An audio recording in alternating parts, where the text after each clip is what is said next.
Amen. Merci pour le renouvellement de bienvenue. Que le Seigneur nous bénisse ensemble. C'est son intention. Le Seigneur veut nous bénir.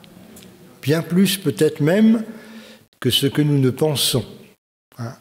La Bible nous dit que Dieu peut faire pour nous, par la puissance qui agit en nous, infiniment au-delà de ce que nous pensons ou demandons. Et lorsque nous lisons les évangiles, eh bien on s'aperçoit que ça a été vrai, puisque ceux qui venaient à Jésus, eh bien ils repartaient avec la bénédiction de Dieu. Et notre prière, que ce soit quand on a préparé cette réunion, que ce soit maintenant, quand on a prié, notre prière, c'est que nous puissions vivre avec Jésus ce que les gens ont vécu avec lui quand il était sur la terre. Vous en pensez quoi? Vous savez ce qui s'est passé quand Jésus était ici-bas? Vous êtes silencieux. On va lire quelques versets ensemble. Ça va nous remémorer un petit peu ce qui se passait en Palestine quand le Seigneur Jésus était physiquement sur la terre. Je vais lire avec vous, si vous avez l'Évangile ou le Nouveau Testament, dans Matthieu chapitre 9. Matthieu chapitre 9, à partir du verset 1er.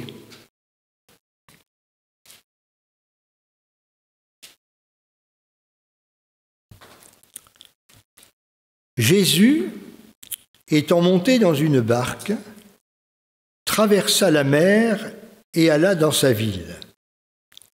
Et voici, on lui amena un paralytique couché sur un lit. Jésus, voyant leur foi, dit au paralytique : « Prends courage, mon enfant, tes péchés sont pardonnés. » Sur quoi quelques scribes dirent au-dedans d'eux : « Cet homme blasphème. » Et Jésus, connaissant leurs pensées, dit : « Pourquoi avez-vous de mauvaises pensées dans vos cœurs ? Car lequel est le plus aisé, de dire : tes péchés sont pardonnés, ou de dire : lève-toi et marche ? Or, afin que vous sachiez que le Fils de l'homme, c'est ainsi que l'on appelle Jésus également dans l'Évangile, Fils de l'homme, Fils de Dieu, afin que vous sachiez que le Fils de l'homme a sur la terre le pouvoir de pardonner les péchés, lève-toi, dit-il au paralytique. Prends ton lit et va dans ta maison. Et il se leva et s'en alla dans sa maison. Quand la foule vit cela, elle fut saisie de crainte et elle glorifia Dieu qui a donné aux hommes un tel pouvoir. Béni soit Dieu. Un petit peu plus loin, on peut continuer à lire, c'est intéressant, non ? Toujours intéressant l'Évangile, hein ? Et c'est une bonne nouvelle pour chacun de nous. Alors un petit peu plus loin au verset 27. Ça ne veut pas dire que le restant entre deux, que c'est secret, hein ? Il n'y a pas des choses à cacher. Vous pourrez le lire à la maison tranquillement. C'est pour gagner un petit peu de temps. Verset 27. Étant parti de là, Jésus fut suivi par 2 aveugles qui criaient : « Aie pitié de nous, fils de David !» Tiens, nouvelle appellation. Fils de l'homme, fils de Dieu, fils de David. Lorsqu'il fut arrivé à la maison, les aveugles s'approchèrent de lui et Jésus leur dit : « Croyez-vous que je puisse faire cela ? » « Oui, Seigneur, lui répondirent-ils. Alors, il leur toucha les yeux en disant : « Qu'il vous soit fait selon votre foi. » Et leurs yeux s'ouvrirent. Jésus leur fit cette recommandation sévère: « Prenez garde que personne ne le sache. » Mais dès qu'ils furent sortis, ils répandirent sa renommée dans tout le pays. Et un petit peu plus loin, verset 35, Jésus parcourait toutes les villes et les villages, enseignant dans les synagogues, prêchant la bonne nouvelle du royaume, c'est-à-dire il prêchait l'Évangile, et guérissant toute maladie et toute infirmité. Voyant la foule, Jésus fut ému de compassion pour elle, parce qu'elle était languissante et abattue comme des brebis qui n'ont point de berger. Alors il dit à ses disciples: « La moisson est grande, mais il y a peu d'ouvriers. Priez donc le maître de la moisson d'envoyer des ouvriers dans sa moisson. Amen. » Ce sont des beaux récits qui nous rapportent quelques éléments de ce que Jésus faisait. C'était sa mission. La parole de Dieu nous dit, d'ailleurs, il citera ce passage de l'Ancien Testament où il est dit que l'Esprit du Seigneur était sur lui parce que Dieu l'avait oint pour annoncer la bonne nouvelle aux pauvres, annoncer la guérison, la délivrance, etc., une année de grâce de la part du Seigneur. Et ce qui avait été annoncé quelques 7 siècles avant que les choses n'arrivent, eh bien, était en train de se réaliser avec le Seigneur Jésus. Le récit que nous avons lu utilise le mot « pouvoir », avoir des pouvoirs. Et à la fin de l'Évangile selon Matthieu, le Seigneur Jésus dira à ceux qui étaient là, et notamment et principalement aux apôtres, il leur dira qu'ils doivent aller prêcher l'Évangile jusqu'aux extrémités de la terre. Il ne pouvait pas être dans la pensée de Dieu de limiter son action, même si tout ne s'est pas fait le même jour, mais il ne pouvait pas, n'est-ce pas, limiter son action à un endroit, à un territoire aussi petit que celui d'Israël, celui de la Palestine. Alors, dans la pensée de Dieu, dans le plan de Dieu, cela allait commencer à cet endroit, mais ensuite, par les apôtres et ensuite par l'Église de Jésus-Christ, l'Évangile sera effectivement annoncé pour que l'ensemble de la population terrestre puisse connaître le message de l'amour de Dieu. Parce que l'amour de Dieu, il n'est pas réservé pour un groupe réduit de personnes. L'amour de Dieu, c'est un amour qui est universel. C'est pour cela que nous avons ce beau verset de l'Évangile selon Jean qui nous dit « Dieu a tant aimé les tréportais ». C'est comme ça qu'on dit ? Qu'il a donné son fils Jésus. Non, c'est les Rouennais. Dieu a tant aimé le monde qu'il a donné son fils Jésus afin que quiconque, quelque individu que ce soit, homme ou femme, riche ou pauvre, quelle que soit sa culture, quelles que soient ses origines, quelle que soit sa langue, quelle que soit la couleur de sa peau, Dieu a tant aimé le monde qu'il a donné son Fils unique afin que tout individu qui croit, eh bien, reçoive le pardon de ses péchés et soit sauvé. Alléluia. Nous comprenons, j'espère, que nous faisons partie de ceux que Dieu aime. Peut-être que certains, j'espère que non, mais peut-être que certains n'ont pas de lien, n'ont pas de sentiment vis-à-vis de Dieu, vis-à-vis de Jésus. Mais ça n'empêche pas que Jésus vous aime quand même. Nul individu n'est exclu de l'amour divin. Et même quelle qu'ait été la vie de cet individu. Vous savez que le Seigneur Jésus, quand il a été crucifié, nous avons chanté tout à l'heure certains chœurs qui parlaient de la croix du Seigneur qui a donné sa vie pour chacun de nous. Lorsque le Seigneur Jésus, sur le mont Golgotha, a été crucifié, lui avait été réservé la croix centrale, et puis il y avait un brigand, pas des enfants de chœur, un brigand de chaque côté.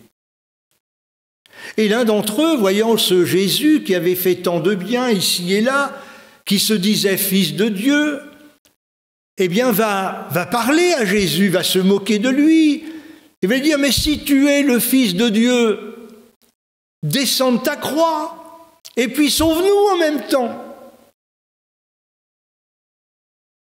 Et de l'autre côté, l'autre brigand qui, après avoir peut-être, emboîté le pas du premier, va être repris dans son cœur et dans sa conscience. C'est là que Dieu agit. C'est dans notre cœur et dans notre conscience. Nous avons tous une conscience. Une conscience qui est, en fonction des personnes, qui est plus ou moins sensible, plus ou moins active. Une conscience que, aussi, en fonction des personnes, on l'écoute ou on ne l'écoute pas. Notre conscience nous dit, par exemple, ce que tu fais là, c'est pas bien. Oh oui, ma conscience, ça va bien. Ou alors, quelquefois, notre conscience, elle nous encourage et elle nous dit ce que tu as fait là, c'est vraiment quelque chose de bien en faveur de telle ou de telle personne. Alors là, on est content. On dit voilà, j'ai fait ma BA, ça c'est bon. Mais la conscience, c'est ce qui est en nous. C'est notre cœur, c'est notre être intérieur. Et Dieu nous parle dans notre cœur et dans notre conscience. Et voyez-vous, dans une réunion comme celle-là, où on est au calme, on ne voit même pas ce qui se passe dehors, les téléphones ne sonnent pas, on est tranquille, c'est un moment où, comme les chrétiens le disent, c'est un moment où on est dans la présence de Dieu. Tout est fait pour que Dieu puisse parler à notre conscience. Et ce deuxième brigand, celui qui était de l'autre côté, il va se tourner vers celui qui a parlé en premier. Il va lui dire « Ne crains-tu pas Dieu, toi qui subis la même condamnation ?» Lui, Jésus, le fils de David, le fils de Dieu, lui, il n'a commis aucun crime. Pour nous donc, c'est justice que nous subissions cette condamnation, mais lui, il n'a rien fait de mal. Il allait de lieu en lieu, il faisait du bien, il guérissait les malades, il délivrait ceux qui avaient besoin du secours de Dieu. Lui, il n'a rien fait de mal. Il est conscient que Jésus est en train de donner sa vie pour ceux qui sont perdus. Il est conscient aussi que dans quelques minutes, la durée, n'est-ce pas, de l'agonie diffère en fonction de la robustesse des personnes quand elles sont crucifiées. Quand ça ne va pas assez vite et que le temps passe, eh bien il y a quelqu'un qui passe, un soldat romain, et il casse les jambes. décrucifié pour que le poids soit là et que la personne décède plus rapidement. Mais il sait que lorsque le moment sera venu, il va entrer dans l'éternité. Et ce Dieu peut-être auquel il n'a pas pensé pendant toute son existence, dans quelques minutes ou quelques heures, en fonction de sa robustesse, il sera dans l'éternité. Et il vient de comprendre que Jésus, celui qui est là au milieu, il donne sa vie, comme il l'avait dit, pour sauver ceux qui sont perdus. Il en prend conscience. C'est un peu tard, non? Mais c'est pas trop tard. Dans ces quelques souffles qui lui restent, il se tourne vers Jésus et il lui dit: Jésus, souviens-toi de moi quand tu vas rentrer dans ton règne. Et Jésus ne va pas lui dire: mais mon ami, avec tout ce que tu as fait, tu crois que le ciel c'est pour faire rentrer des gens comme toi? Pas du tout. Jésus est en train de mourir pour que des hommes comme nous, ou des femmes, pour que des hommes comme nous, des hommes comme lui, puissent être réconciliés avec Dieu. Le sang qui coule des mains du Sauveur, les sangs qui coulent sur son front avec cette couronne d'épines qui a été déposée sur sa tête, sans ménagement. Le sang qui va couler de son côté percé par la lance du soldat romain. Son dos qui ruisselle après toutes ces flagellations qu'il a reçues. La Bible nous dit que c'est le sang de Jésus qui purifie de tout péché. Le sang qui coule là sur le mont Golgotha, de cette croix centrale, le sang de Jésus, c'est le sang qui va permettre à ce brigand repentant de pouvoir être effectivement dans le royaume de Dieu avec Jésus. De sorte que Jésus peut lui dire maintenant avec vérité: je te le dis aujourd'hui, tu seras avec moi dans le paradis. La prédication de la croix. L'apôtre Paul a écrit dans l'une de ses lettres: « Je n'ai pas voulu savoir autre chose. » C'était dans la ville de Corinthe.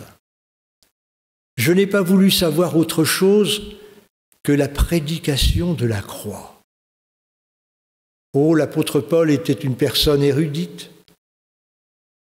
Il aurait été capable de leur tenir des discours philosophiques, etc., etc. Mais Jésus, l'apôtre Paul, va leur dire: je ne suis pas venu pour vous annoncer des philosophies, de la théologie, de la religiosité. Il dit: je suis venu pour vous prêcher la croix. La croix du Seigneur Jésus. Et ce dont nous avons besoin, mes amis, ce n'est pas de pouvoir, nous engager dans un courant religieux quel qu'il soit. Il n'y a pas très longtemps, il y a eu un service d'inhumation qui a marqué un homme qui était venu avec sa famille, et quand il a entendu la prédication qui a été apportée dans ce cadre, il a dit aux personnes qui étaient là, de la famille, dit: vous savez, je ne suis pas croyant, mais tout compte fait, si j'avais une religion à choisir, c'est la vôtre. Mais c'est quoi cette histoire? Il n'a rien compris. Ce n'est pas la religion qui nous sauve. Ce n'est pas parce qu'on va enlever notre veste de catholique, de protestant, de baptiste ou d'autres choses pour remettre un veston d'évangélique que c'est ça qui va nous sauver. C'est la croix du Seigneur Jésus. Et parce que la croix venait d'être dressée, Jésus pouvait dire à un homme de cette condition que j'ai décrite, Jésus peut lui dire « Tu seras avec moi dans le paradis ». Et nous pouvons dire qu'il le fut, parce que la parole de Jésus, c'est une parole qui est vraie. Alors ceci pour dire quoi? C'est que le Seigneur Jésus, puisque les textes que nous avons lus nous parlent de pouvoir, avoir la capacité de donner, de dire des choses et qu'elles se réalisent. Quand il va être en présence de cet homme qui est paralytique, ses amis, ayant entendu parler des miracles que faisait Jésus ici ou là, ils se sont dit, mais si notre ami, il arrive il accède aux pieds du Seigneur Jésus, on ne sait pas comment il va faire, va-t-il le toucher, va-t-il lui parler, va-t-il l'aider à se lever, on n'en sait rien, mais il y a une telle puissance, il y a un tel pouvoir dans la personne et dans la parole de Jésus qu'il va être relevé. Alors il l'amène, il se ferait un chemin pour arriver jusque-là, il le dépose aux pieds du Seigneur et devant les difficultés qu'ils ont eues pour venir là, eh bien Jésus y voit une manifestation de leur foi. Parce que quand on croit en Jésus, même s'il y a des obstacles, même s'il y a des problèmes pour venir à Jésus, eh bien on surmonte les obstacles, on saute les barrières, on laisse de côté les préjugés. On est tellement convaincu que si l'on vient à Jésus, il a le pouvoir de nous délivrer, de nous guérir. C'est ça la foi. Eh bien, quand Jésus voit ça, il voit leur foi. Il ne voit pas seulement les obstacles franchis, mais dans les obstacles franchis, il voit que ces gens, ils lui font confiance. Et pourtant, il ne va pas commencer par s'occuper de sa paralysie. Il va lui donner une parole que les gens qui sont là, et notamment ceux qui l'avaient apportée, vont entendre, qui va les surprendre, qui va même amener certaines personnes religieuses à réagir négativement. Cette parole, c'est « Mon ami, tes péchés sont pardonnés. » Ah. Mais qui est celui-ci pour prononcer de telles paroles? Mais c'est un blasphème. C'est vrai qu'aujourd'hui, il paraît qu'en France, il y a un droit nouveau qui est né, c'est le droit au blasphème. Mais à cette époque-là, vous savez, ça n'existait pas. Un blasphème, c'était un blasphème. C'était le risque d'être mis à mort. Jésus ne blasphémait pas. Aucun homme n'a le pouvoir de pardonner les péchés. Jésus seul en a le pouvoir. Un prêtre, un homme religieux, un pasteur, fût-il très porté au Rouennais, qu'il soit peu connu ou qu'il soit connu dans le monde entier, aucun pasteur, quel qu'il soit, aucun homme d'église n'a le pouvoir de pardonner les péchés. C'est Jésus seul. Et vous savez pourquoi ? Parce que c'est lui, comme je l'ai démontré précédemment, qui a donné sa vie pour délivrer les êtres humains de la puissance du péché. C'est l'apôtre Jean qui a écrit, notamment dans le livre de l'Apocalypse, qui a écrit que Jésus-Christ nous a délivrés de nos péchés. Il a effacé l'acte de condamnation à cause de nos péchés. et il nous a délivrés de la condamnation. L'apôtre Paul écrira dans une autre lettre aux chrétiens de Rome, « Il n'y a donc », vous savez, quand on utilise le petit mot de 4 lettres, « donc », ça veut dire qu'il y a une conséquence. Il n'y a donc maintenant aucune condamnation pour ceux qui sont en Jésus-Christ.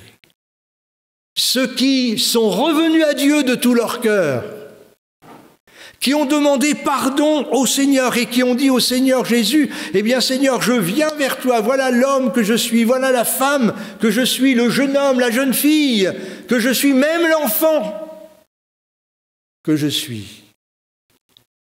Mais Seigneur, puisque tu veux que mes péchés soient pardonnés, eh bien moi je le veux aussi, je veux commencer une vie nouvelle avec le Seigneur. » Et pour répondre à cette question des gens qui étaient là et qui s'étonnaient de cette parole de Jésus, « Mon ami, tes péchés sont pardonnés », Jésus va leur dire, mais qu'est-ce qui est le plus facile ou le plus difficile à faire? Est-ce que c'est plus facile de dire à un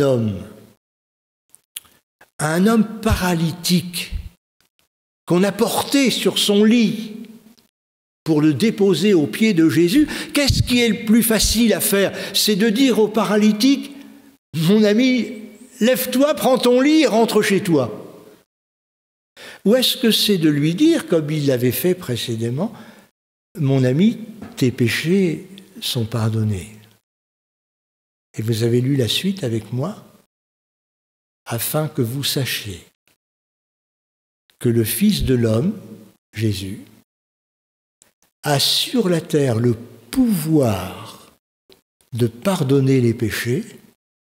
Il va dire, mon ami, prends ton lit et rentre dans ta maison.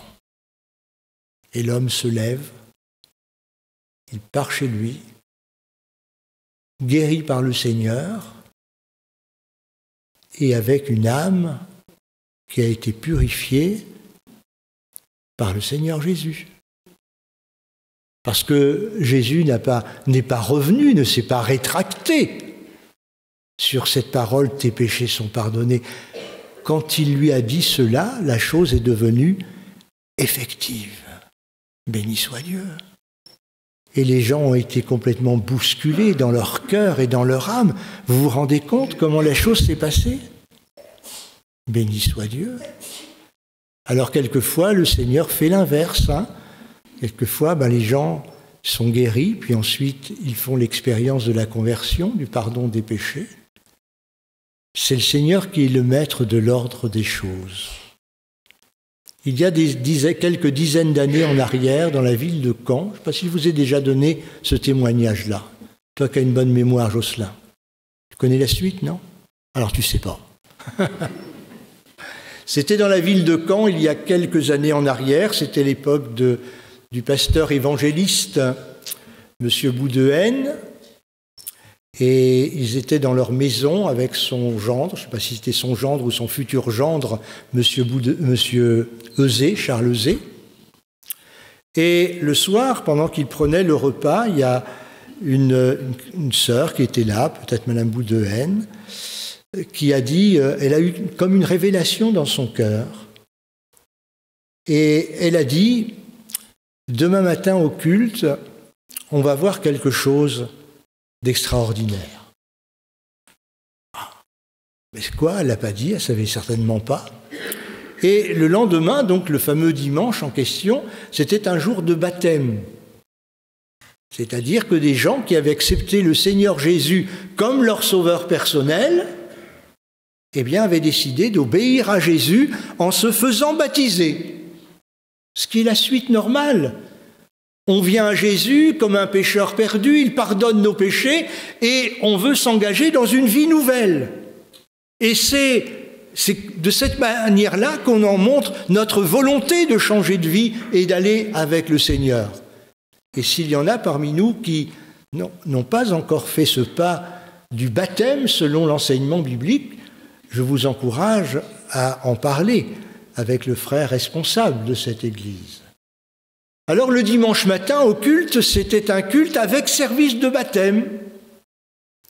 La réunion s'est déroulée comme les autres réunions. Le baptistère a été ouvert, on a commencé à faire un certain nombre de baptêmes. Et puis, on a gardé en dernier lieu, parce que c'était plus difficile, ça nécessitait plus de précautions, on a baptisé une dame qui était infirme, qui est arrivée sur l'estrade en chaise roulante. On ne l'a pas descendue dans le baptistère avec la chaise roulante. Il y a quelques frères ou sœurs qui sont venus, qui étaient préparés pour cela, qui l'ont prise, ils l'ont descendue. C'est là qu'il y a un baptistère, tiens. Ça vous attend, hein? Donc ils ont descendu cette brave dame, cette brave sœur dans le baptistère avec beaucoup de précautions. Je ne sais pas comment on procédait à l'époque, mais je vais dire les choses comme aujourd'hui. Chère sœur, vous avez décidé, vous avez rencontré Jésus comme votre sauveur personnel, vous avez décidé de le suivre, promettez-vous d'être fidèle jusqu'au bout de votre vie, etc., etc.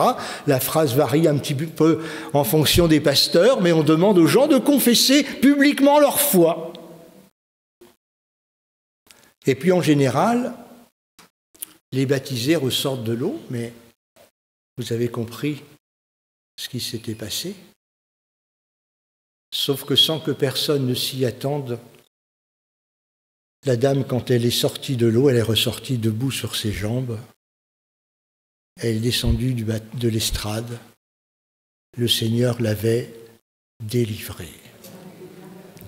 Jésus pardonne les péchés. Ce récit, vous pourrez le retrouver. Je ne pense pas que vous l'ayez ici. C'était un Pentecôte hors série.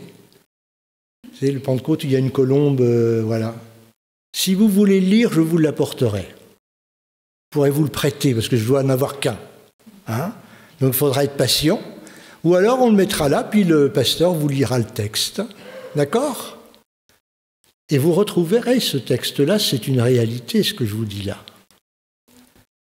Jésus, il a le pouvoir de pardonner les péchés. Et Jésus guérit.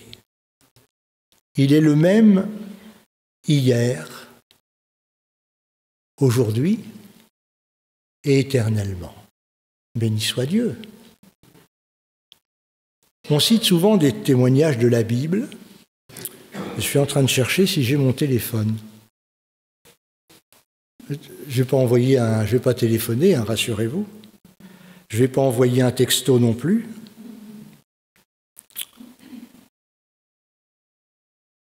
Voilà. Vous savez, je ne suis pas jeune, alors les téléphones, c'est pas ce que je fais de mieux, hein. Voilà, c'est là. Quand nous sommes rentrés de congé il y a quelques jours de cela, on a appris qu'une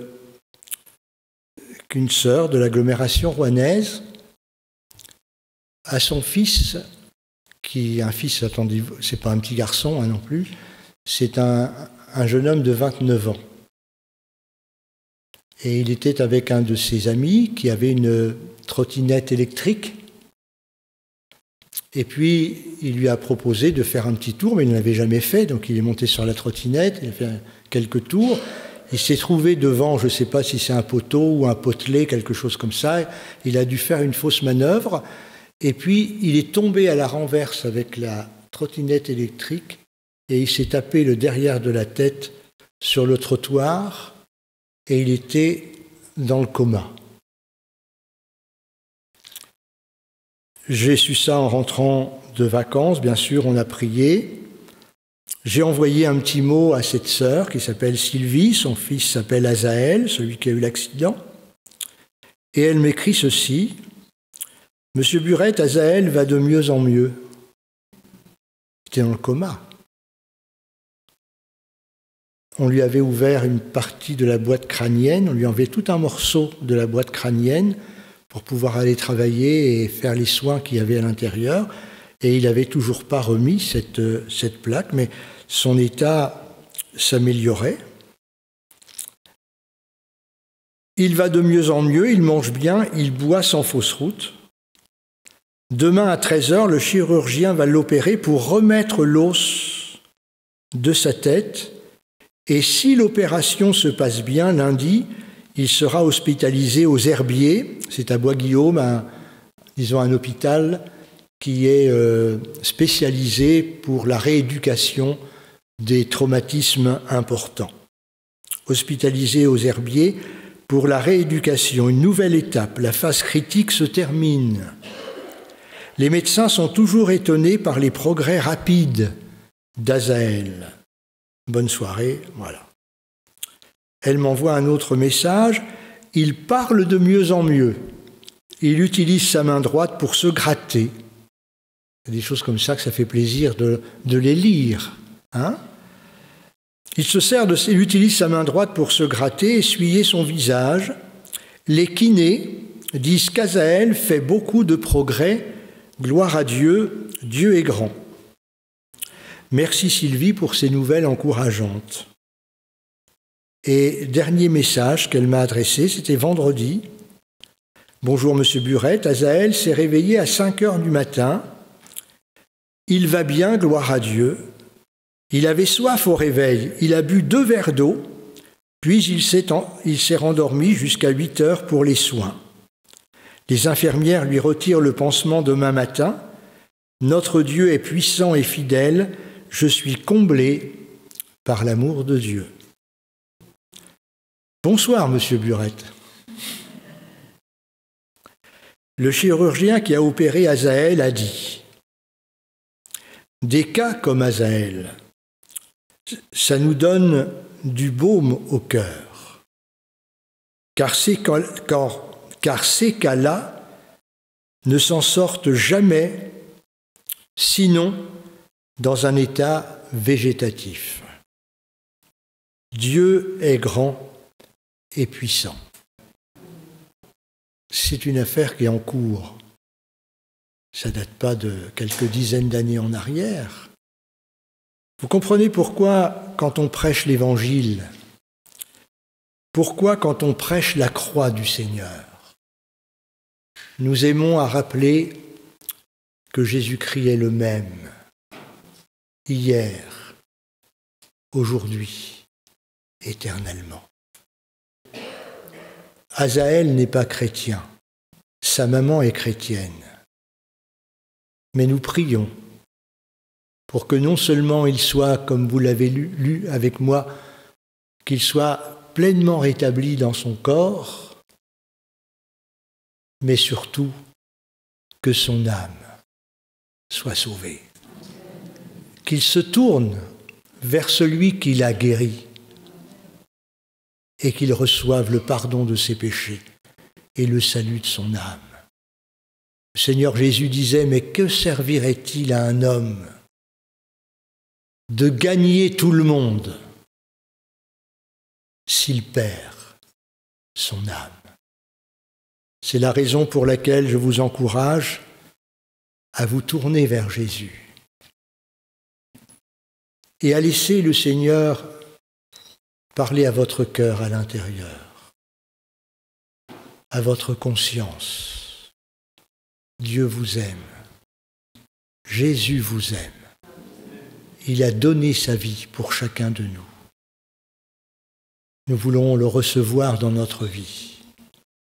Je vous propose que nous nous recueillions quelques instants. Oh, bien sûr, je vais prier. Mais vous savez, votre prière devant le Seigneur, elle a autant de valeur, pour ne pas dire plus de valeur, que la mienne. Parce que c'est votre prière que le Seigneur attend.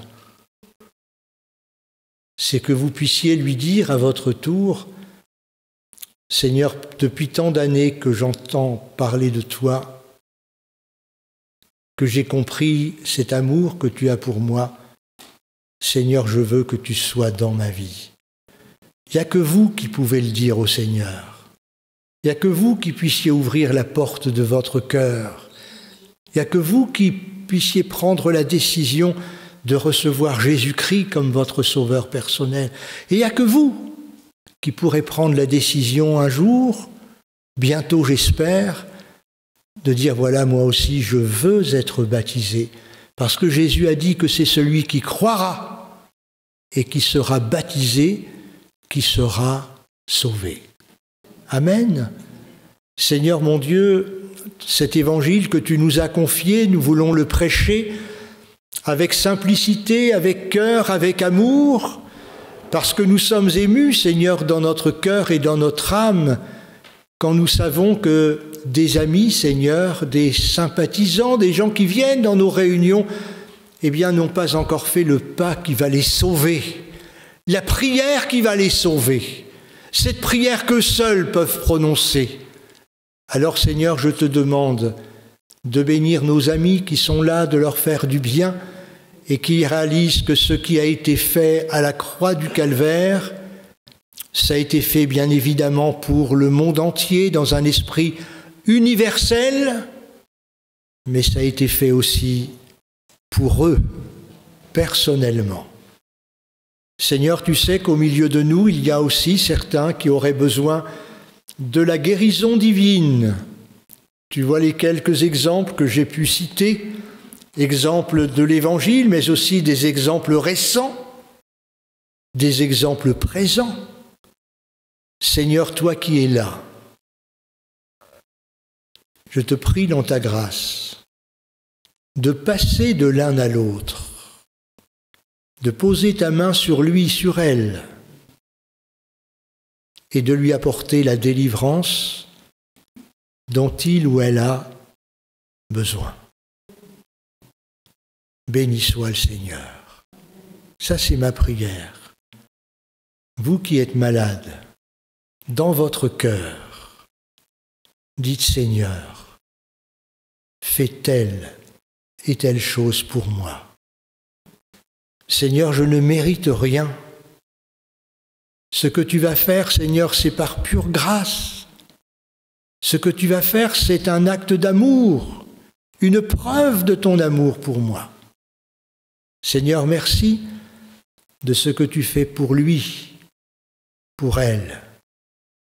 Que cette journée, Seigneur, soit une journée de grâce, une journée de salut, une journée de guérison. Je te le demande, notre bon Père céleste, dans le nom précieux du Seigneur Jésus. Amen.